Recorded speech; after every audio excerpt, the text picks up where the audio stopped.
सभी देवी देवताओं को प्रणाम। आज का विषय हमारा पाठ पूजा और मंदिर से संबंधित है। मंदिर में किन देवी देवता की मूर्ति नहीं रखनी चाहिए या घर में किन देवी देवताओं की तस्वीर नहीं लगानी चाहिए आदि, इसके बारे में आज संक्षिप्त रूप में आपको बताया जाएगा। My self doctor Rudra single. आज का विषय मंदिर। आइए मंदिर के और घर में क्या मूर्ति और तस्वीर लगानी चाहिए या नहीं लगानी चाहिए उनके बारे में संक्षिप्त परिचय मैं आपको दे रहा हूं। हमारे यहाँ 33 कोटि देवी देवता होते हैं। बहुत से लोग कोटि को करोड़ देवी देवताओं से भी अनुमान लगाते हैं, लेकिन कोटि का अर्थ हमारे यहाँ प्रकार से है, अर्थात हमारे यहाँ 33 प्रकार के देवी देवता होते हैं। सबसे पहले हम बात करेंगे महाकाली। महाकाली आदि शक्ति पार्वती का रूप थी, जो राक्षसों का सर्वनाश लेने के लिए उन्होंने ये रूप धारण किया था। वह क्रोध का रूप है।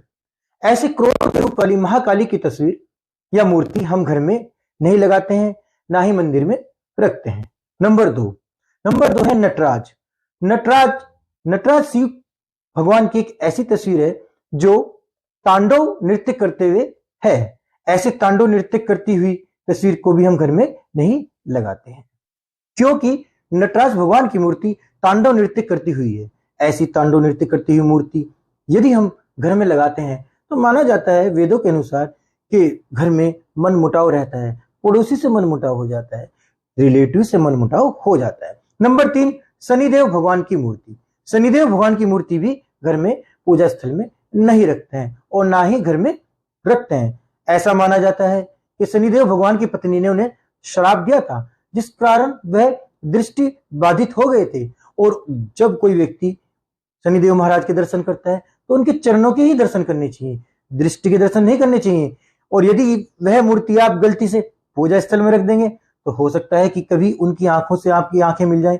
तो कहा जाता है कि ऐसे परिवार में नष्टता होने लगती है और घर में बहुत अकाल मृत्यु जैसी समस्याएं, धन की हानि आदि बड़ी समस्याएं खड़ी होने लगती है।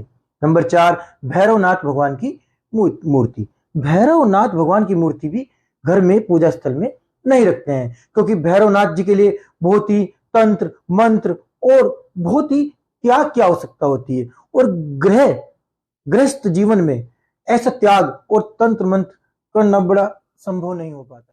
और यदि आपने भैरवनाथ की मूर्ति घर में रखी है तो आप इसको मंदिर में दान कर दीजिएगा। नंबर 5, राहु केतु मूर्ति। राहु केतु की मूर्ति घर में स्थापित नहीं करते हैं। हाँ, पूजा के समय में, कथा के समय में या हवन आदि के समय में उनकी पूजा तो जरूर होती है, लेकिन मूर्ति को घर में स्थापित नहीं करते हैं। यदि गलती से राहु केतु की कोई मूर्ति आपने घर में स्थापित की है तो आप उसको भी हटा दीजिए, क्योंकि छाया ग्रह होते हैं और इनका घर में यदि वास हो जाए तो यह जो है ग्रहण योग का निर्माण कर देते हैं। इसके अलावा लक्ष्मी जी की मूर्ति, लेकिन कौन सी? यदि लक्ष्मी जी खड़ी अवस्था में है तो लक्ष्मी जी की खड़ी अवस्था की मूर्ति भी घर में नहीं रखते हैं। कहा जाता है कि खड़ी लक्ष्मी की मूर्ति से घर में लक्ष्मी जाने लगती है।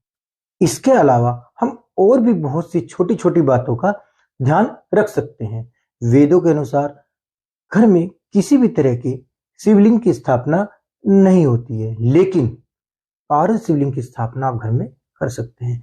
पारद शिवलिंग मतलब पारे की शिवलिंग, अंगूठे के ओर के बराबर आप पारद शिवलिंग की स्थापना घर में कर सकते हैं। इन छोटी छोटी बातों का ध्यान रखें और अपने जीवन को सुखद बनाएं। यदि आपको हमारी वीडियो अच्छी लगती है तो आप लाइक कीजिए और सब्सक्राइब कीजिए। Thank you.